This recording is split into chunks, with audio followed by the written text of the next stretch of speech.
À voir ces pentes vertigineuses, ces terrasses qui s'empilent comme des rizières à flanc de montagne, on se dit qu'il faut être fou pour venir y travailler la vigne. Pourtant, à l'heure des vendanges, Philippe Albert est un viticulteur comblé. Voyez ce cadre, le ciel bleu, la tramontane, le soleil, ces vignes en pente, ces murettes, c'est ça notre bonheur. Ici, la moitié des vignes ont une pente supérieure à 70%. Alors on oublie les tracteurs, les machines à vendanger, juste besoin d'un sécateur et d'une bonne paire de chaussures pour partir à l'assaut des murettes. Certaines parcelles culminent à 450 mètres au-dessus de la mer. Joël est un vendangeur venu du Gers. On a vendangé dans des endroits où vraiment, il faut un bouloir, quoi, c'est tout. Hein. C'est physique, très très physique, ouais, ça dégage les neurones, tout va bien. Le travail est harassant, le coût de revient du raisin est 3 fois plus cher qu'en plaine. Il n'y a que la passion pour vous pousser à travailler dans un tel terroir, explique Philippe Albert. C'est un cru qui est unique, c'est un cru qui est difficile, mais plus c'est difficile, plus on l'aime. C'est un peu comme quand dans une famille, il y a un enfant peut-être qui est un peu plus handicapé que son frère, mais c'est vers lui qu'on tend. Cet environnement, bon,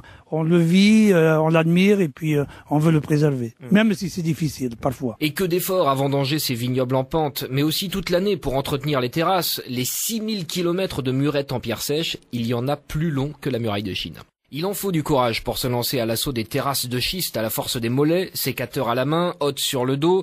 Il y a même des vendangeurs qui abandonnent devant l'ampleur de la tâche, raconte Philippe Albert, viticulteur de Banyuls. Quand ils ont fait 2 ou 3 heures, ils nous disent il y en a beaucoup des vignes comme ça, mais je leur dis mais c'est la totalité. Bon, ils reviennent pas. Il n'y a pas de machine ici. On vendange le raisin comme on l'a toujours vendangé, à la main. Le temps s'est arrêté à Banyuls. On travaille comme travaillaient nos anciens. En fait, seuls les vrais amoureux de ce terroir trouvent ici les ressources nécessaires pour monter et redescendre les coteaux abrupts, comme ces vendangeurs qui viennent chaque année du Gers. C'est physique. Oui, c'est peut-être un travail de forçat, mais c'est un lieu assez magique. Vous avez la montagne, couverte de vignes, vous avez le lever du soleil sur la mer, c'est féerique. Dans ces conditions extrêmes, le coût de revient du raisin est 3 fois plus important qu'en plaine. La seule solution pour s'en sortir, c'est de miser sur la qualité. Du coup, sur certaines parcelles, Terre des Templiers a lancé une démarche inédite avec ses 600 vignerons. Philippe Albert. On ne paie pas au kilo de raisin. Nous avons un cahier des charges qui est très strict. On paie à la surface. La qualité donc plutôt que la quantité, seule voie possible pour continuer à faire vivre ces vignobles qui défient parfois le bon sens,